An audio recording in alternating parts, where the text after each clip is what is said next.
Hello, everybody, and welcome to Riverside Podcast number 3 in our Generations series. We started a series a couple weeks ago talking about the different generations from 1925 up to today. So far, we've looked at the silent generation, and last week we talked about the baby boomer generation. And today, we're going to talk about my favorite generation, Gen Xers. I happen to be a Gen Xer. I have a special guest with us today, my very own sister, Tina Booth, who also is a Gen Xer. And before we jump in, let me just give you just a few details about the Gen X generation if you don't know what the Gen X generation is. Gen Xers are those who were born between 1965 and 1980. There are some out there who say it's like 1965 and 1985, but somewhere around 1965 to the early 1980s. The Gen X generation has kind of two other monikers given to it. We're called the MTV generation because we grew up when MTV became a big thing. If you don't know what MTV is, then you're not a Gen Xer. And we're also called the latchkey generation, and the reason is because when we were born, almost not all families, but in a lot of families, both parents worked. And so we were the first generation to have a house key because often when we got home from school, there were no parents there. And so the Gen Xers are sometimes called the generation that raised themselves. So anyway, that's kind of what Gen X is. We are the children of baby boomers. If baby boomers were called the rock and roll generation, Gen X was the how many different kinds of music can we possibly have generation. We had grunge, we had rock and roll, we had alt rock, we had the early days of rap and hip hop. I mean, you can name it. There's all kinds of music that came out, including the advent of the boy band with New Kids on the Block in the early 80s. Do you remember New Kids, Tina? I think that was more like early 90s. No, 80. Their first hit was in 86. Okay. Because I know my kids liked them, so. Yep. 86. They disbanded in like 96 or 97, something like that. Okay. Yep. Let's see. Anything else? We are the generation that grew up without computers, but we were young enough to embrace technology when it came out. All right, so that's kind of who Gen Xers are. What I'm going to do now is spend some time talking to my big sissy, and we're going to talk about what it was like growing up. Of course, we got to grow up together, and Tina is a couple years older than me. If she wants to tell you how much, I'll let her tell you. But she's kind of in the first wave of Gen Xers, and I'm toward the end of the Gen X generation. And there's a few differences there. But anyway, so let's talk a little bit. So you were a kid. I won't say when you were born. I would say I'm 9 years older than you. Okay, all right. Okay. So if you know how old I am, 47, then you'll know how old Tina is. So you were a kid in the 70s, early 80s. So describe what it was like to grow up in the 70s and 80s. I think it was a lot of fun. I just remember being outside all the time, playing outside. You know, I remember our 3 channels on TV, watching a few things, but it seemed like we always did it as a family.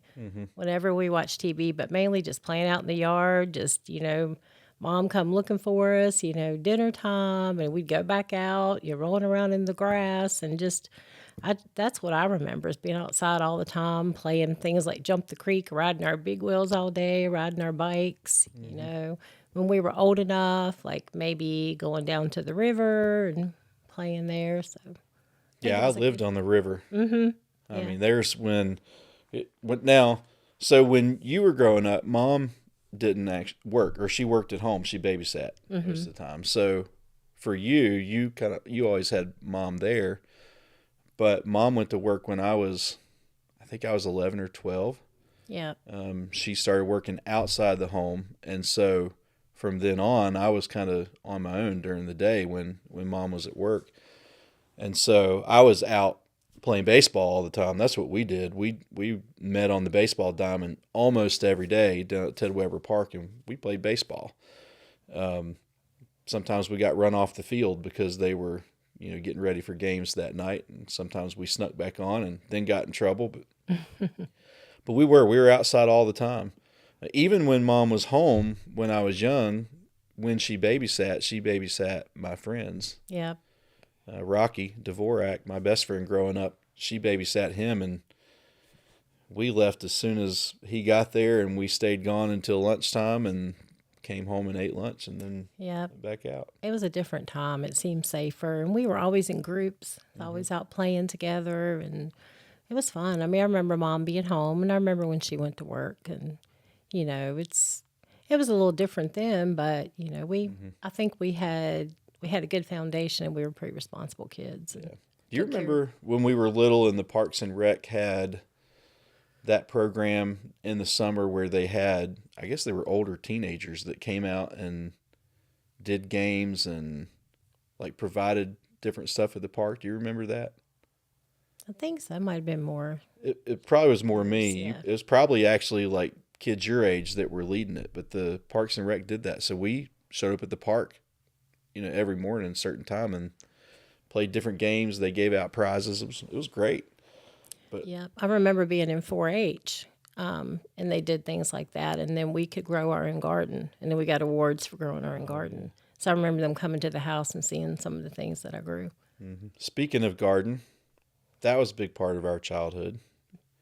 Dad always had a big garden, and our job was always to weed it, get the rocks out of it. Yep, get the rocks out. Oh, I hated it. I hated that job. Picking beans. Yeah.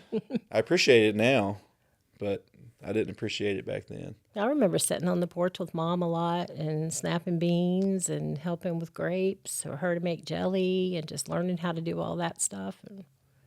Yeah, we did a lot together. Mm-hmm. Like us, the four of us growing up, because those of that don't know us, there were four of us. We have another sister and a brother, and I'm the baby. So I was the favorite child, right? Mm-hmm. Yeah. Yeah. 2 mamas. Uh-huh. Yeah, Tina was kind of like another mom for me growing up. Mm-hmm. What would you say was your style growing up? As a child or a teenager? Teenager. I don't know. I remember going into junior high school and just started, when the style, you start checking into different clothes. And I remember the parachute pants, wearing the parachute pants and bandanas for belts and things like that. Yeah, parachute pants. They were awesome. Mm-hmm. And then there was, do you remember Skids pants? They were like these multicolored, I don't know how to describe them. They were kind of like parachute pants, but they were cloth, and they were kind of in the like that grunge, early rap, hip hop era, and that's what you wore anyway. They were popular for a little while.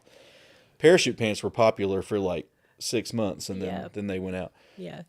But then I remember in middle school there was this period of time where they didn't have skinny jeans yet. But what boys would do is we would take the cuffs of our jeans and you'd like fold them over so they were real tight and then roll them up so they would look kind of like skinny jeans. And that lasted for, I don't know, a day or two. Yeah, because we had Frisco Kid. So Levi's was the big thing. We had Frisco Kid as Barton Square. So that was the big thing. Yep. And I remember too was the alligator shirts. Mm-hmm. They were real big then. I think I owned one because they were really expensive. Mom bought me one. Yeah. Yeah, I remember having those, the alligator. And then when I first started getting in the style and, stuff like that, like going for the, like the khakis and stuff like that. Mm-hmm. And, up to then it was just mainly jeans and, Yeah. Yeah, it was like, I guess it seems like in the youngest generation today, there's not a lot of like defined style. Mm-hmm.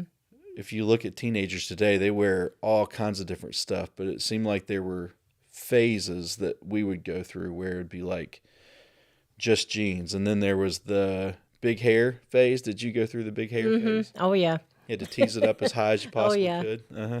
Yep. What I was, remember what going was through your that. hairspray of choice? Aquanet, it still is. That's awesome. All right. So how do you think being part of a bigger family where there are lots of us kids and we had lots of cousins, you think that kind of played into the fact that we were always outside doing stuff? I think so. I think we were really close. And I remember, lots of nights like getting in our sleeping bags and sleeping in front of the fireplace, and we would tell stories until we fell asleep. And it seemed like we were always doing things like that, together and teaching each other and just always being part of nature. I felt like camping was a big thing. Because I remember growing up with Dad. He would work. He didn't want to be away from us, so he would take us camping like whole summers. We would stay at campgrounds, come home to wash clothes, go back again. So, Yeah. but yeah, you're right. I mean, we had like so many cousins, and I just remember there was always birthday parties and always things going on. So. Yeah, we always had pets. Pets were always part of it. There was always at least a dog. Yeah. And a cat.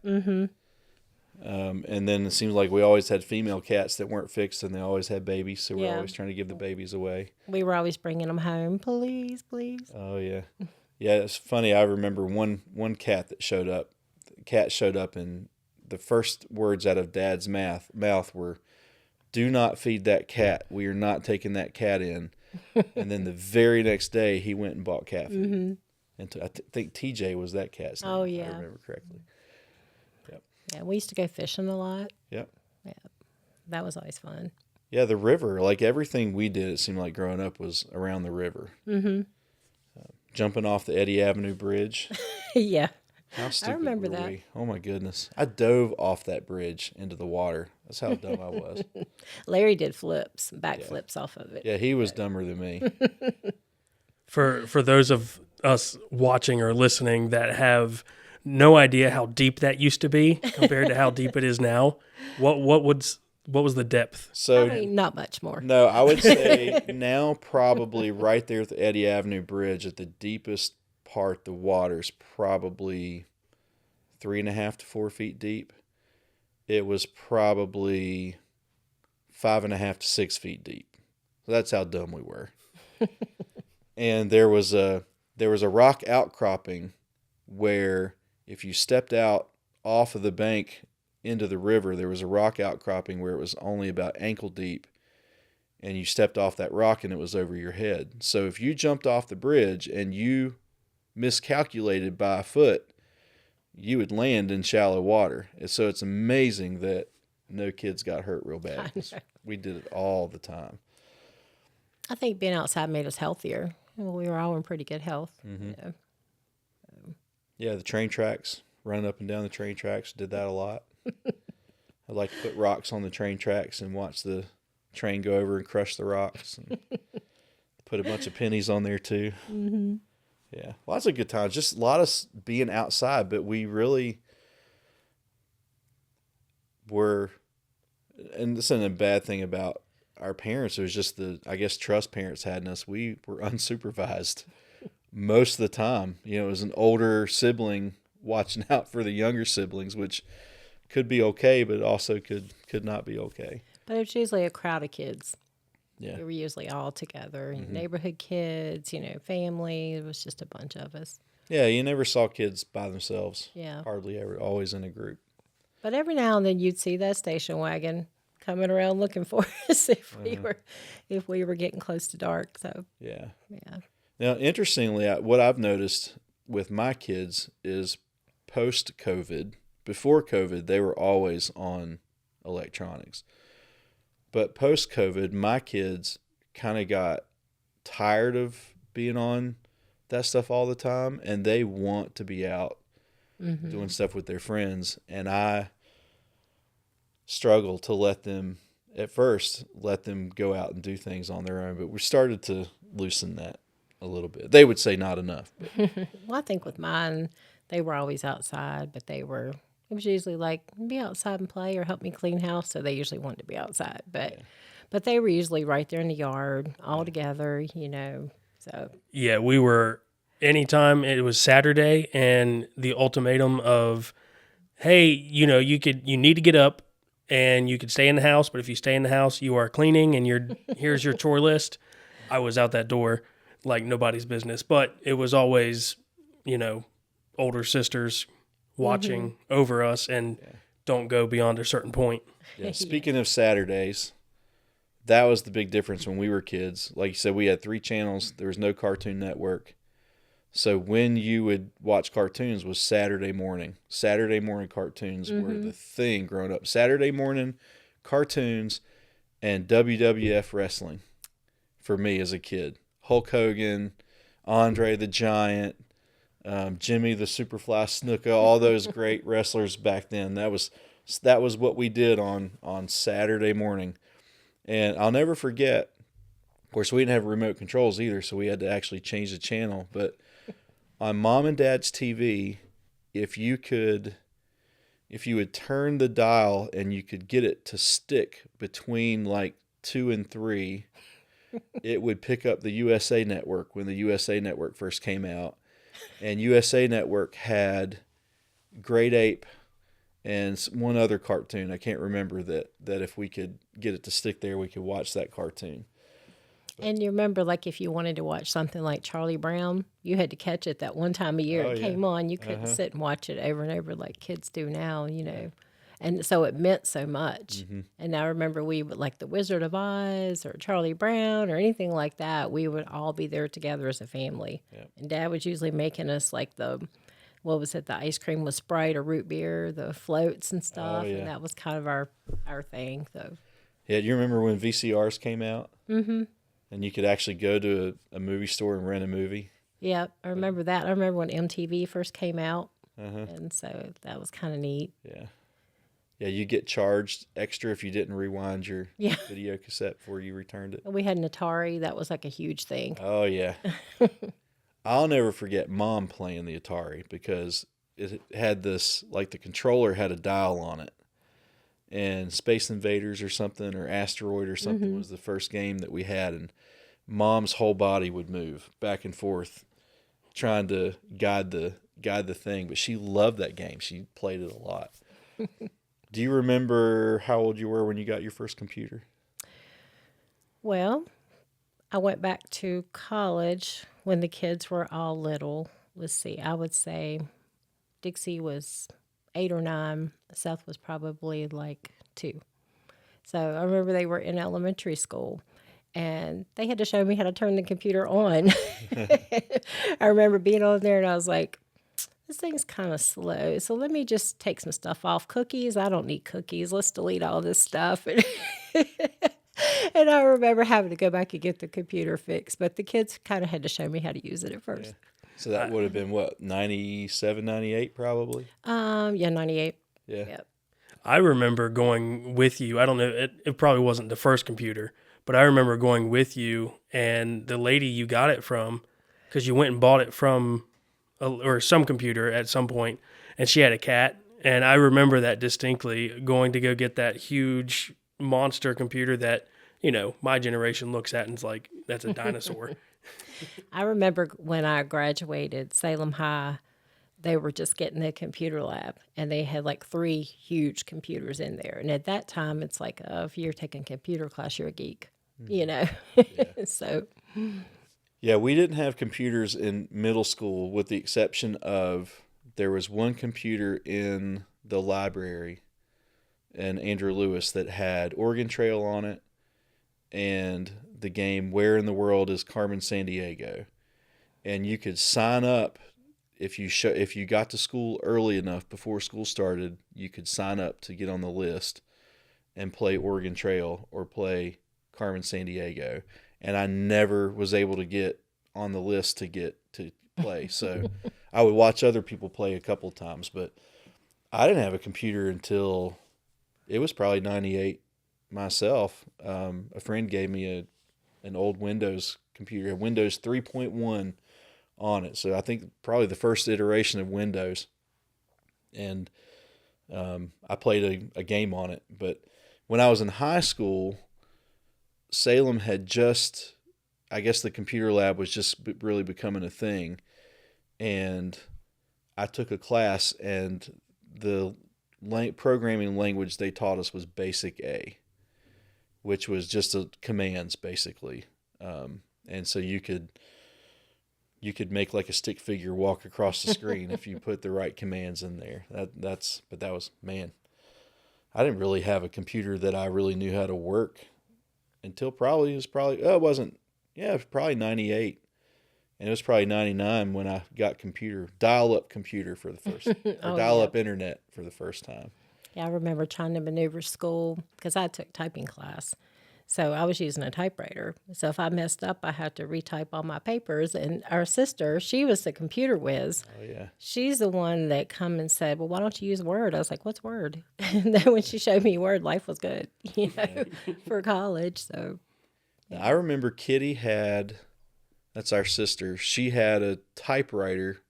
But she was a writer. She really thought of herself as a writer for a long time and probably could have done something with it if she had tried. But she had I don't even remember what it was called, Epson or something. It was this like word processing typewriter, but it had a little bit of memory on it, I think. Like it would remember what you had typed, but it didn't have a screen on it. But she kept like journals and stuff on it, I think, for a long time. But every once in a while, she'd let me go in there and play with it, but not very often. She was really good. She could just show you a couple clicks, and she taught me how to use the computer for school. So. Yeah. Well, and that's the interesting thing about our generation is we grew up without computers, but we were young enough when they came out to embrace technology, at least enough to know it. Seth would say, "No, I'm old," and he's always trying to fix stuff that I break. But well, I can tell you though, I think we still thought different because even when I know a little bit more about it. I remember learning how to use a cell phone at like my first job, and like my first job once I finished college and stuff like that. But then when my kids got to a point of wanting a cell phone, I was like, no, not until you're at least 16 and you can help pay for it. But then I was like, you're not putting pictures on there. When they wanted to get on the internet was MySpace. I was like, no, that's too dangerous. You're not putting pictures. I wouldn't let them. And now it's just like, your whole life everything's is out there. Yeah. But it was just so different. It was, I don't know. Yeah, I remember being mad at you because I was trying to get a Facebook account so that I could talk to my girlfriend at the time, and you wouldn't let me sign up for a Facebook account because I was too young, and you wouldn't let me put any information on there at all. And I was like, it's not a problem. Looking back, I'm glad you did that. Yeah. Yeah.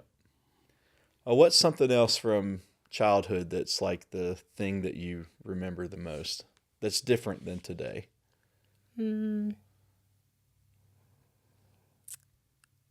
don't know, like maybe just growing up without the technology, like the cell phones. I can remember my best friend lived next door, and we would talk on walkie-talkies. Oh, yeah. Or we made like the styrofoam cup phones with the with the string, but just... Yeah, I did that with cans. Mm-hmm. Yeah. We were talking earlier before we started the podcast about grease was big when we were little.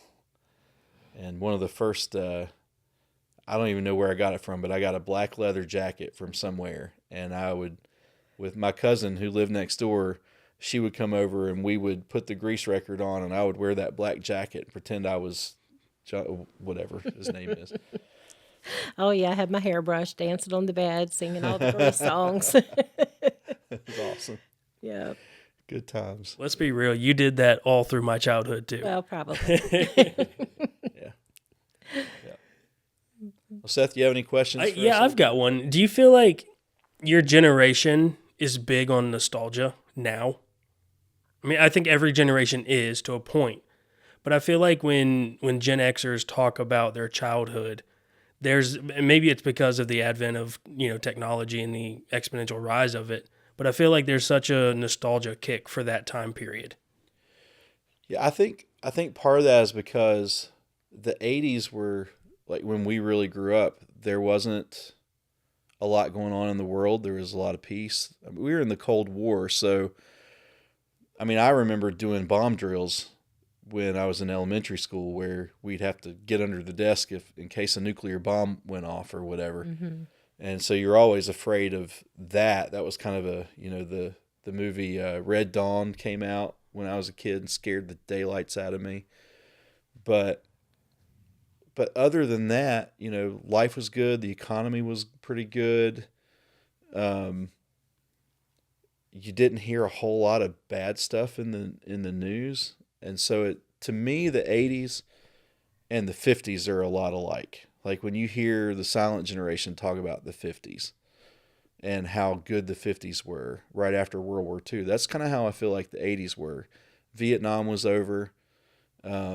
We hadn't gotten into the Middle East wars yet with Desert Storm. And so it was just a good time to grow up. And there were so many different things that came out, like music. Mm-hmm. Now it's oldies, but 80s music, I think, is some of the best music. Me personally, I think so that's too. what I listened to growing up. And I don't think that we saw all this stuff on the news like kids today see, and so we grew up seeing the world as good. What I remember is Little House on the Prairie, The Waltons, like all the good wholesome shows that made you believe in the good, and things like that. And we didn't just see all this hate on TV all the time. Yeah, Mr. Rogers. Yeah. I mean, he was the greatest show ever when you're a little kid. Mm-hmm. I mean, you couldn't help but not want to watch him talk to you. The Electric Company. Yep.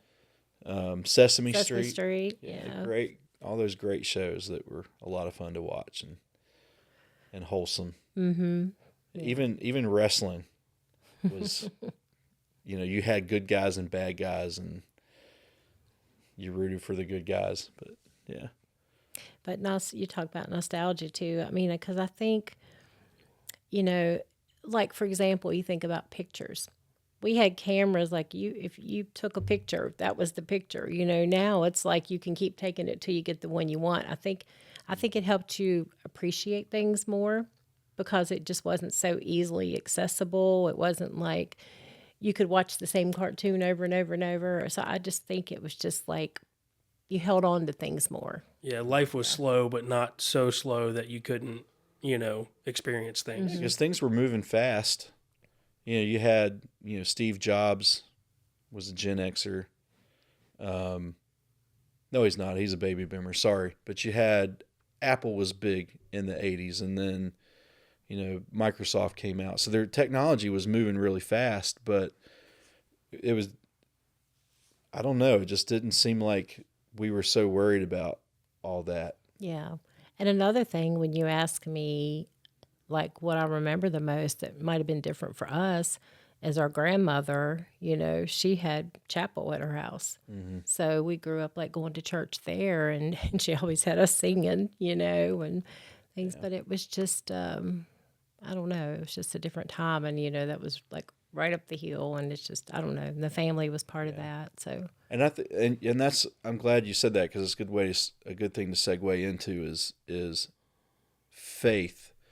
And how faith played a part in our lives. I mean, we didn't really go to church a lot as kids. When we were really small, we did.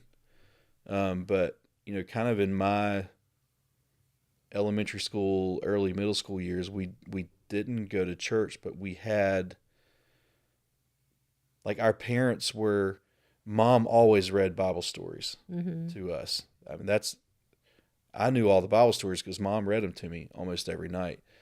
We had our grandmother, who was a saint, who talking about the chapel services at her house. So while we didn't go to church, we did go to church because we went to her house on Thursdays for cottage prayer meeting, and learned, from a lot of different preachers. And one of the things I look back and I appreciate about my grandmother is she had Black preachers and white preachers and Pentecostal preachers and Baptist preachers. Mm-hmm. And if somebody preached the gospel, she didn't care what they looked like or where they were from. She would have them at her house. And so I think I'm only realizing that now as I'm older. It laid a foundation for me in faith.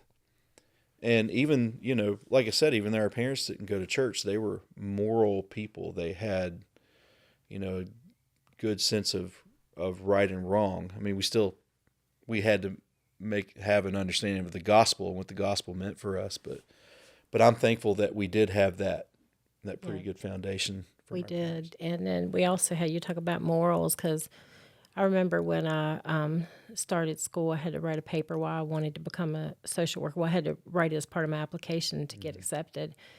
And Dad was all I could think about. And Mom was like a nurse. She took care of everybody in the family. And I just thought that's what you're supposed to do. Mm-hmm. She took care of everybody that needed it. And she didn't mind. And Dad, it was nothing to come home and he's mowing the neighbor's yard. I just grew up thinking that's what you're supposed to do. Yeah. And so it just became natural that that's what I wanted to do, because they just set that foundation. Mm-hmm. That's what you do, is just help other people. Yeah. Yeah, I always feel like Mom and Dad are more like the silent generation than the baby boomer generation. Of course, Dad was like the first wave of baby boomers, so he's more probably a reflection of his dad, mm-hmm. our grandfather, who was the same way. Help anybody, do anything for anybody, loan anybody money who mm-hmm. needed it. Yeah. And yeah. Good. Any other questions, Seth? No, not that I can think of. Oh, I do want to know what your first car was. 1981 Toyota Corolla. That, I guess I can say this on the podcast, I called the turd. It was brown. It had interior that was all torn up. It was the ugliest car. I paid $500 for it. I had to fix it about every 3 weeks because something broke down on it. Hence the name. Yeah, I sold it to my brother for $300 after I'd had it for a couple of years.